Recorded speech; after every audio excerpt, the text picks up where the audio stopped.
அனைவருக்கும் கணித வணக்கம். இப்போ பார்க்க போகிறது 7ஆம் வகுப்புக்குரிய கணக்கு 3ஆம் பருவம் பயிற்சி 1 4 6வது கணக்கு பார்க்க போகிறோம்.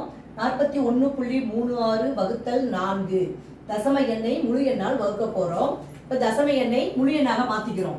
10ல் 1 100ல் 1. அப்போ 100ஆல் வகுத்தோம்னா இந்த நம்பரே முழு நம்பராக மாறிடும். By 100 into 1/4. 4ஆம் வாய்ப்பாடில் இந்த நம்பர் சுருக்கிடுறோம். ஒரு நாள் 4, இங்கே 10 4 40 மீதி 1 13, 13ல் 3 12 மீதி 1 16ல் 4 16. அப்போ 1034 டிவைடட் பை 100. இப்போ 2 பூஜ்ஜியம் இருக்கு. அப்போ அங்கேருந்து 2 ஸ்தானம் தள்ளிட்டு என்ன பண்ண போகிறோம், புள்ளி வச்சுட்டு அப்புறம் அந்த முழு எண்ணை எடுத்து எழுதுகிறோம்.